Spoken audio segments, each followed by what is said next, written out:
interview 6 teachers, 3 from elementary and 3 from secondary, to share their experiences and philosophy in teaching. So, ano pang hinihintay natin? Let's go! Good afternoon, ma'am. We are from NIMS Tagina, from the Organization of Elementary Education.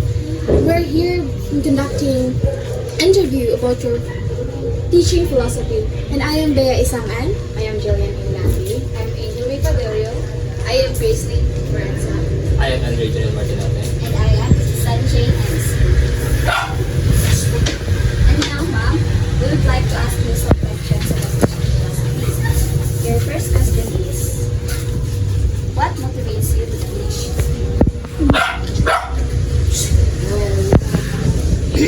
For me, I am motivated teacher to have a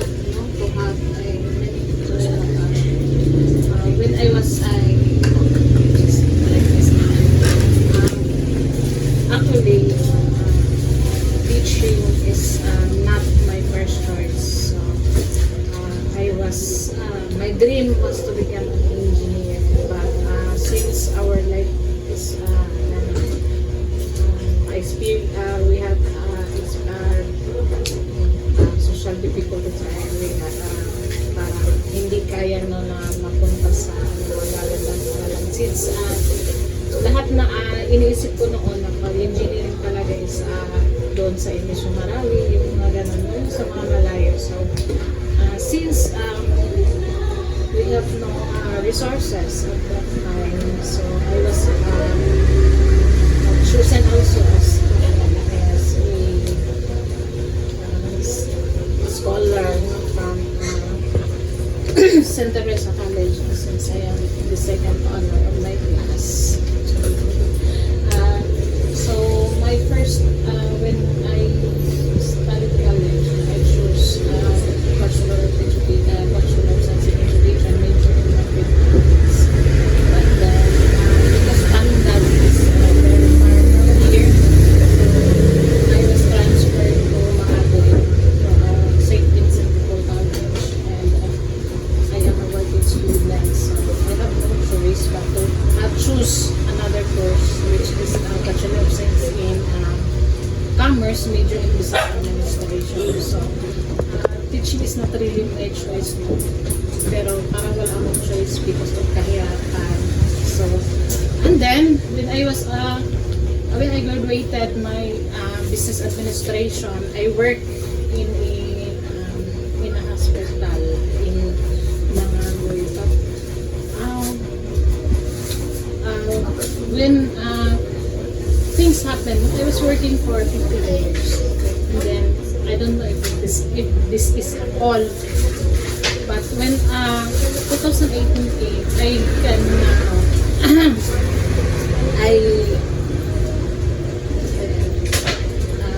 parang nakapag-desisyon ako mag-aral ng education. So, noon kasi yung education, when you are you have 4-year course, you have to take only 1 year. So, I am balik ako ng St. Vincent, kumuha ako ng teacher certificate program. So since 1 year na lang, so nagtapos ako ng 2019 and then luckily passed the LET exam. Maybe siguro it's a call or application. Since pagka-graduate ko or pagkapasok ko ng LET, hindi talaga ako gusto magturo. No? So, gusto kong magtrabaho sa gobyerno kahit sa agency bilang sa pagtuturo. Actually, Ma'am Polizon with she's still alive, she's still in Edison. She contacted me when she know that I was past the teachers board. She messaged me in Messenger to teach Edison. So, since hindi talaga po 4 years, wala akong confidence na naman po talaga. So, until then, na-realize na ko, baka ito yung call sa akin. Naiisip ko, bakit ako tried to apply in Tagbilato sa Tagumon. Then, since hindi din ako nakademo nun kasi mayroon ako interview sa Disney. So, parang doble yung time na yun. So, pinili ko yung magpa-interview doon hindi sa teaching din. So, ginip up ko yung time ko dito. And then, after that, hindi man ako natanggap doon. So, because siguro may iba nang napili. Then, bumalik ako. One of my kaila or one of my friend also when I studied here at Sorgano Polytechnic State College Manaldo.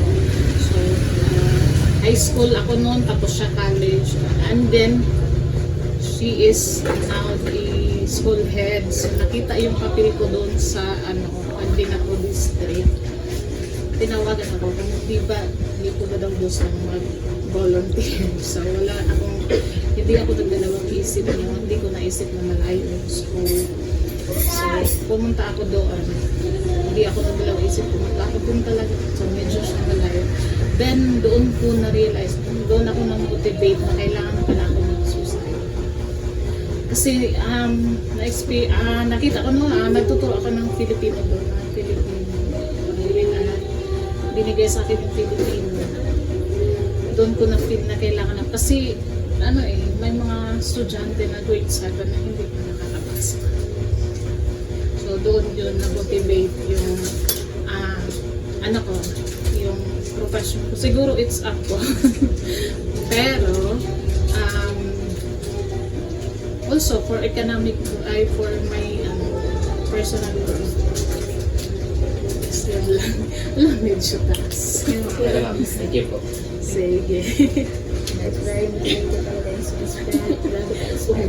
So, our second question is, how do you create a positive and inclusive learning environment?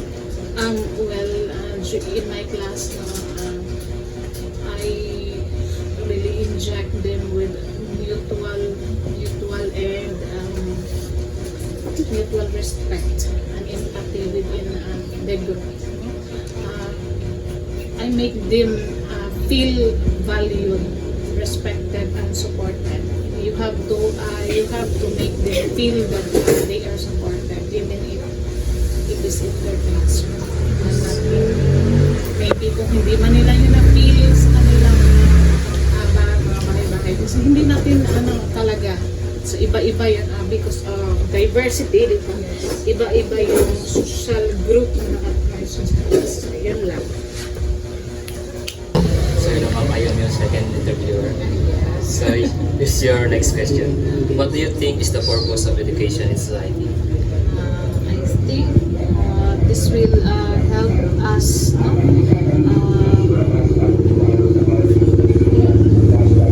this will empower individuals not just with knowledge and skills, and we can cope with our fast changing world. Yes. So this is very important, and not just for knowledge, but it also fosters our critical thinking and creativity for us to survive. Okay, thank you.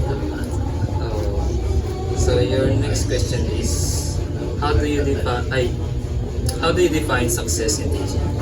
Well, success in teaching doesn't define your grades, or that is beyond your grades. No? So it is about inspiring students to think critically and apply what they've learned into their life.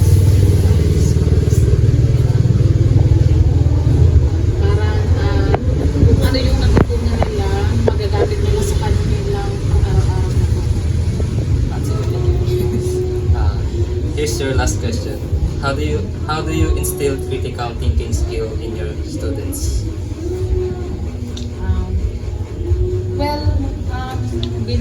Pinabalik-balik ko naman lang din sa kanila na yung sinasabi ko lang sa kanila na you think interview expectation kung ano yung nasa puso mo, or sabi ko sa kanila, sagutin mo lang ng tama, sagutin mo lang kung ano yung nasa puso mo, and then kung ano yung mga experiences mo, you can never go wrong, and then mas talagang ibalik mo, no? Kasi yung experience mo, no?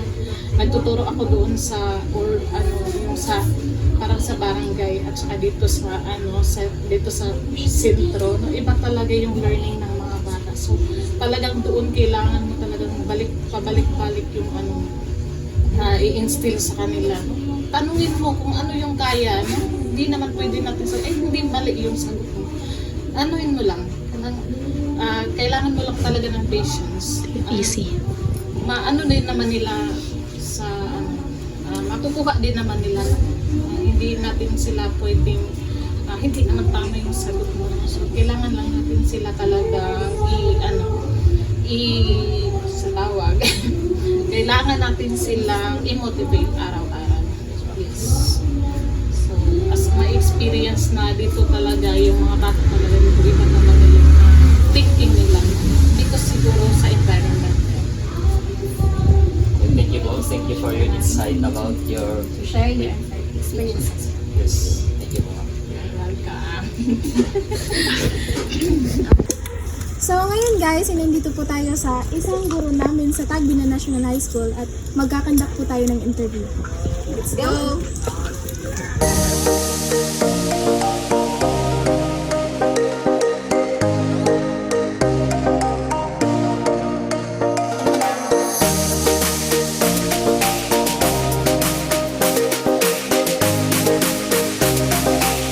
Good afternoon, ma'am. We would like to conduct an interview about your teaching philosophy.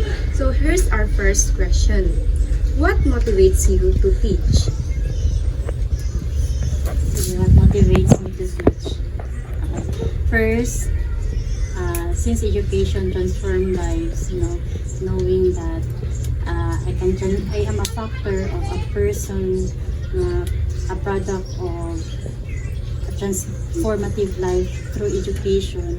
So that motivates me as a teacher. And also knowing that through education, through my teaching, I was able to make a graduate who are critical thinkers, lifelong learners, responsible ones. So that motivates me. Aside from that, teachers are well compensated also. They are loved by the Department of Education. So that motivates me. Teaching is my bread and butter. That's why I love teaching. Thank you, ma'am. Our second question is, how do you define success in teaching? How do I define success in teaching? It's not about giving higher grades to my students. It's about molding a learner who is equipped, a learner who are good both in written or in... I like Basark. Go. Okay, ma'am. Our next question is, how do you define success in teaching? Success is not about giving high grades to my students. It's about having a student who are good both in oral and in written, who are competitive, globally competitive, who are critical thinkers, who are innovative. That's the success of teaching for me. We're able to produce graduates who are really good, not just para lang makagraduate, but a graduate who are really good, who are really competitive. That's the success of teaching for me. Okay, thank you, ma'am. And what role does lifelong learning play in your teaching philosophy? Lifelong learning in teaching is that you don't stop in learning. I graduated last 2012. You do the math na. How old I am. Kamu na'y bahala. Our teaching strategies before is not applicable to today's generation. to today's kind of students, no?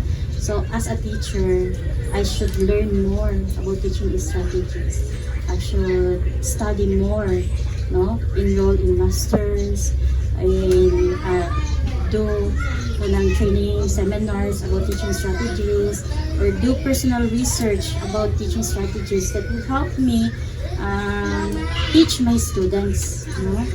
So yun, not all teaching strategies are good to all kinds of learners, to all types of generations. That's why learning should be lifelong. As a teacher, you should never stop learning. Learning is not a destination, it's a lifelong journey. So from year to year, from day to day, you should learn a new strategy to address your students' needs. Thank you, ma'am. Okay, ma'am. My next question is, how do you handle challenges that test your personal teaching beliefs? Challenges, no, day to day we have challenges as a teacher. No, it's really part of our job, no, to face challenges. And my way of handling it is that I always go back to my core values in teaching. Why do I teach? I teach because of my students. No? It's always go back to the reason. You can always go back to the reason why I am teaching. It's because of my students. And if it is good for my students, then I go. Also, another way of handling challenges. No, I am not alone in facing challenges in education, no? Or in teaching in depth ed, no? I have colleagues, I have friends who face the same challenges, who face the same experiences. So I am going to ask their opinions, advice, in handling a difficult challenge. That's why I was able to overcome any challenges, because knowing that I am not alone, I can do things because we are one in that education. How do you instill critical thinking skills in your students? If you are familiar with art of questioning, that's another way of instilling critical thinking. We always use open-ended questions, real-life scenarios. How are they going to solve real-life problems? So that's my way of instilling critical thinking and skills. So, finally, we're here at Tagbina National High School. So ngayon, bago tayo pumasok sa paaralan na ito is hihingi muna tayo ng permission sa guard upang tayo ay makapasok at masimulan na natin ang ating interview. Now,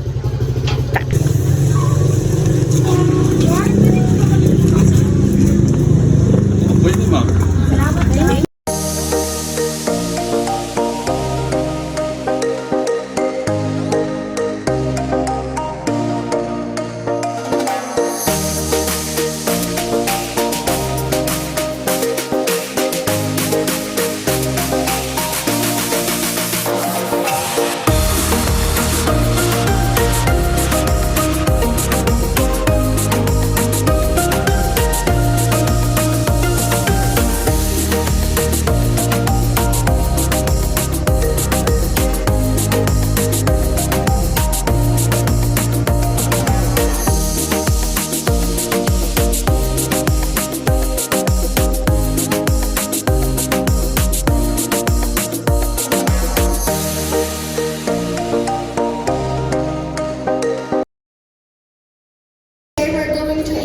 Some teachers here in Tagbina National, which is my advisor when I'm in grade 12. Ma'am, Miss Chance. Yes, good afternoon. So, Ma'am, we have here a few questions that really like questions to you. The first question is, what are the core values that shape your approach to teaching?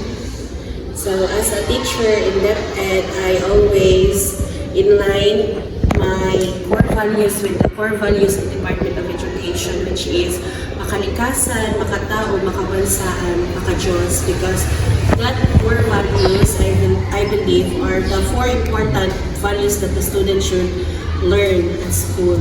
Makatao, of course, being good person with other people also, not just inside the classroom but also in real life setting. Makabansa, and also the love for the country, makalikasan, of course, our nature, and then makadiyos, the very important one, I believe. Thank you. So our second question is, how do you balance traditional and modern teaching methods in your classroom? So we also have the thoughts that traditional versus modern teaching.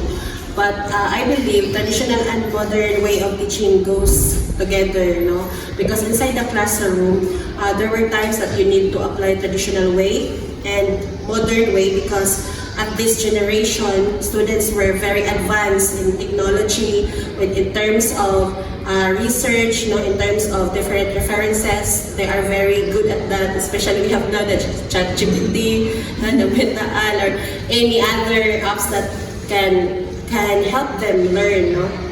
So in teaching, it is very important to apply traditional and modern ways. So as a teacher, you need to cope, you need to learn, you need also to go with the flow with the students, because if you cannot do that, if you will not learn with the students might take advantage, no? So especially in my subject, I need to check every details of the essay, because sometimes if you will not read it carefully, you will not really identify whether the text is original or not. And it is a mistake if you cannot check it one by one, because students might just tell na, ay, si ma'am, wala nagbasa, so siya kabalo na, ako na itong ikopya. So we need to be smart enough to identify the output of the student, because the one thing that we need to have as a teacher is to let the student really learn. So how will they learn if you will not check the output, if it is original?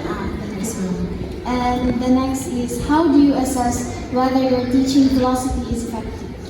Okay, so in my teaching philosophy, especially when I studied in college, and even now that I am a teacher for 11 years now, no? So I really stick to the student-centered teaching philosophy, because I believe that no matter how many generations may pass, the goal is the student-centered learning. So in my approach, I would say that I can check or I can assess whether it is in a good result. The performance of the student itself, especially in taking the summative test, the quarterly examination, and of course, I always did the performance task, because in performance, you can assess whether they really learn or it is effective, the approach that you are. I think the next question is, how do you respond to students with different learning styles and backgrounds based on your understanding of educational philosophy? Because I stick to the student-centered, so students have different backgrounds. Especially now, I have student that is pregnant, no? So, dili siya malikayan sa high school na yung bago ng anak. And then, one thing that I did for her is because she gave birth, second sem, so I really approached the AS. Good thing that Tagbinan National High School offered alternative learning system. So I approached the AS na i-enroll siya sa AS so that she can graduate, because noon po ng student na tungod lang nanganak siya, tungod lang niya pila ka kuan, dili na siya makakop. So I am really thankful also to the teachers giving her adjustment to the academic aniya. And also I have students who are working students. So with the working students, it is not siya malikayan na they will go to school late, no? They will not pass the requirements on time. So I am giving them, in my subject, I am giving them adjustment sa ilahang deadline, no? Sa adjustment sa deadline. And also, students who are very poor. Right now, I have 2 students because they are twins. Their mother passed away. So, na-actually, ilahang mga grades, na sila subjects na wala sila grade. So, I really need to ano that one, karon pa gid kay karon pa sa nilibalik ang eskwela kay pag wala na lubog ilang mama. So of course consideration, no, we are human and we have a lot of struggles every day, just like us and students also they have struggles. So and we need to adjust as a teacher. Dapat we have the heart to feel the situation of the student because not all students have the same background. We are not in a private school na students are very rich in financial, so lain po sila distance, so consider teacher. Thank you, ma'am. Then the last question is, how do you instill critical thinking skills in your students? Critical thinking skills in DepEd, we have the HOTS question wherein we are going to ask students beyond, not just what happened, where the story takes place. So we have to ask the student critical situation like, if you are in the situation, what will you do? Now let them decide. Let them, in every subject, in every topic, so we can really insert critical thinking skills by asking them if they experience the situation, what will they do? No? How will they respond? Do you think that the situation of the character is right? Why not? So you will give the students the answer, the time to decide, so they can also assess, and also you can connect that one to real life situation, whether if they had done the same thing, is the decision correct? So, diba, in real life, that's the point of teaching the student, because in my subject, even Diana, because she is my student, she knows me well that every topic I really insert real life situation, no, as much as possible, because I believe every intellectual learning that you learn at school, you will not remember everything. No, we will not remember everything, but the lesson that we can use in real life and the values that will be remembered by the students. So I think that's the most important thing. Yes, ma'am. Thank you, ma'am. The way you answer our questions, ma'am, is we really amazed you na. Oh my God! You, the way kung paano ka mag-adjust sa mga students mo, and we salute you na hindi ka lang better teacher, but the best. Good afternoon po, ma'am. I'm Sanjay Singh, together with Christine Branson. And we are going to conduct an interview. We're going to ask you some questions about teaching philosophy. The first is, what motivates you to teach? I am a teacher. I am motivated to teach for the future of the children, and also to meet my daily needs, especially my own family. And the second question is, how do you define success in teaching? I can define success in teaching when teaching can be if the learners can read and write. And during my teaching, if my objectives of the lesson achieve, 100% of the pupils learn my lessons, so I can define that my teaching is a successful one.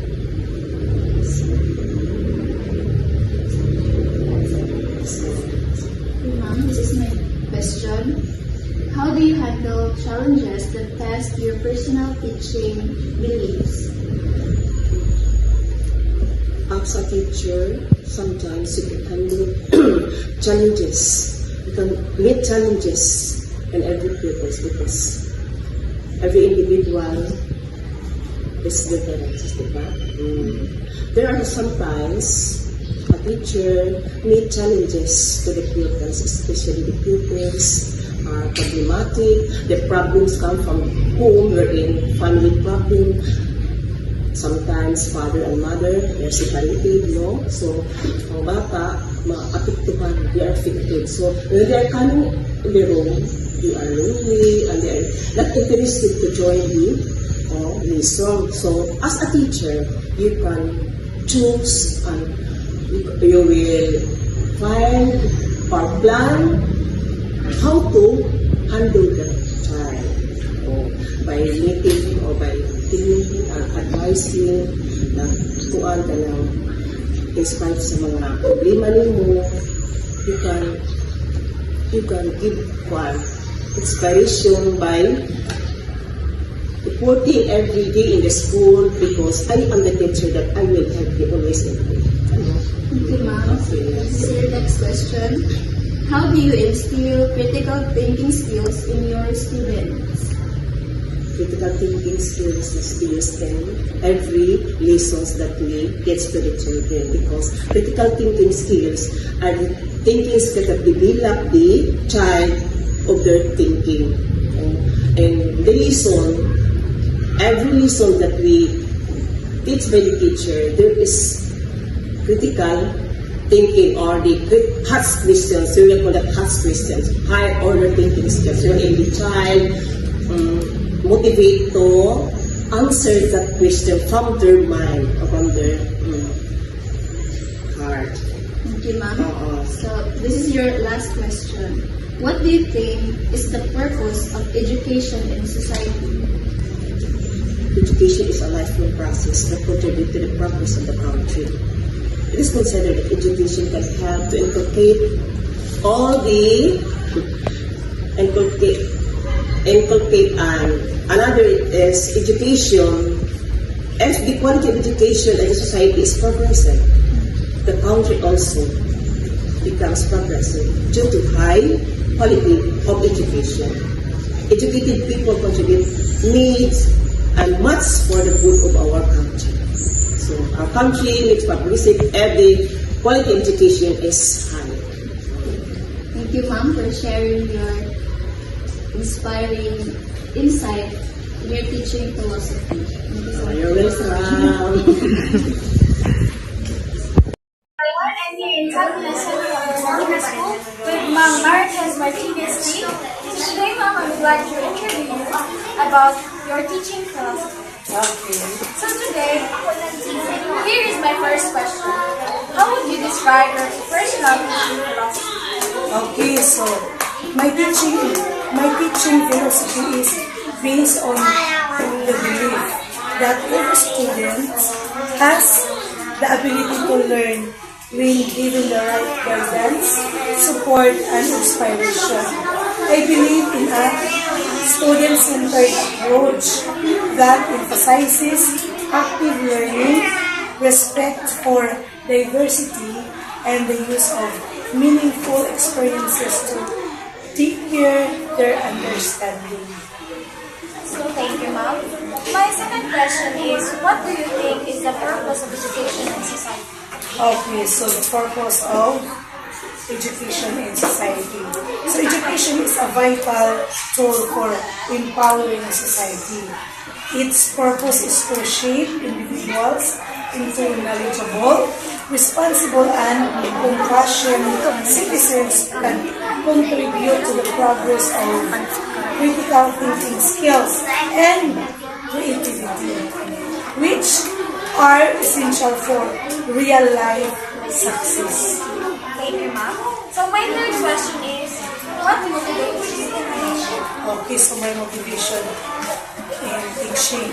So I am motivated to teach because of the opportunity to make a positive impact on my students' lives.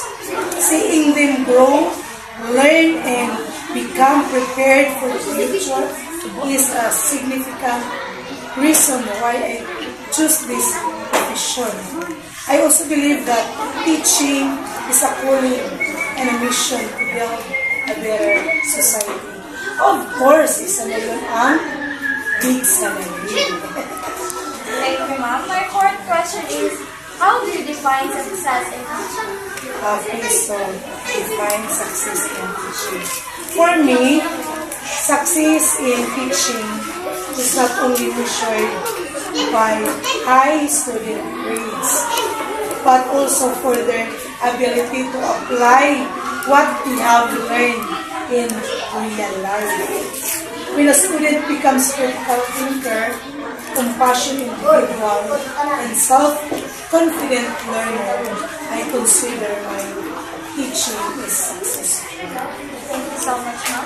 So my last question is, how do you instill critical thinking skills in your students? Okay, so in instilling critical thinking in my students, to develop my students' critical thinking skills, I encourage them to ask questions. why and how to deeper deepen understanding, analyze real life situations, how to handle the real scenario of their lives, and express their ideas through discussions and problem solving activities. So I create a learning environment where they feel confident to think independently and make informed decisions. Thank you so much. Thank you so much, Mom, for being part of our team. Thank you. How would you describe your personal teaching philosophy? Okay, so my teaching philosophy is not just teaching through books. It also include our natural and theory. It also to indicate the learnings of the child, not only for the books, referring to the books, but also to the natural and theory. Can I answer that? Thank you, Mom. My second question is, what do you think is the purpose of education?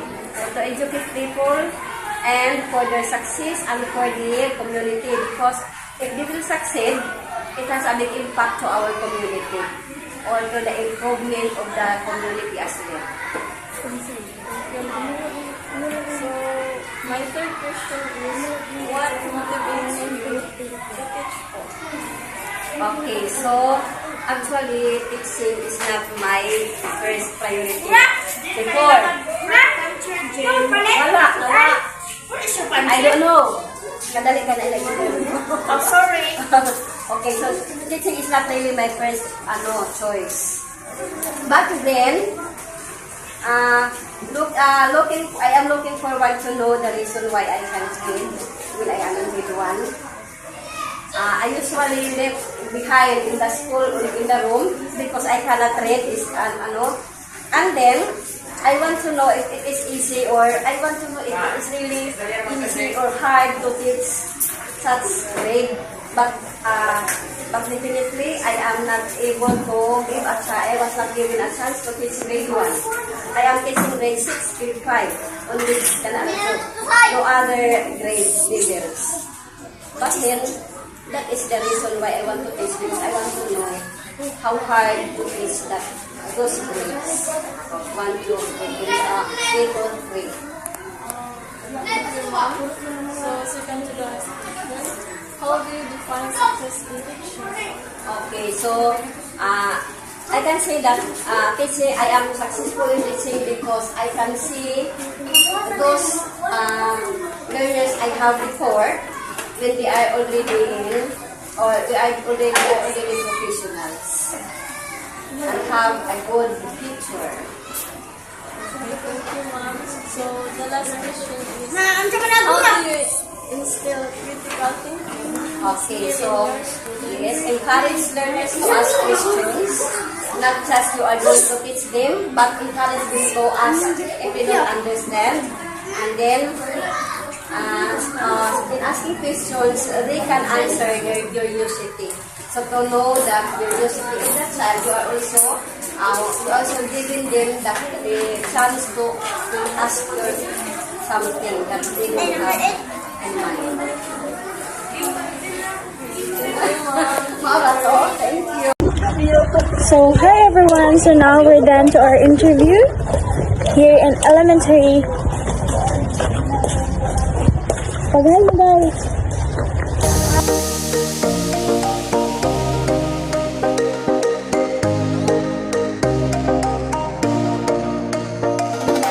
Pose with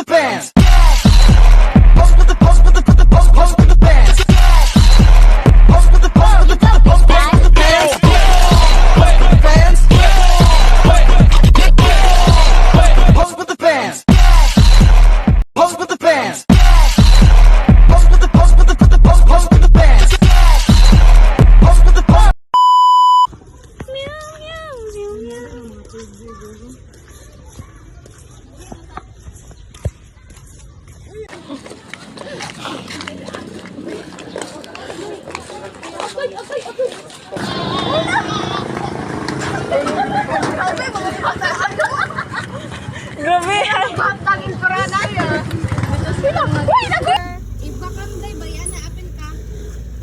First, we will first need to ask permission to the guard. Guard!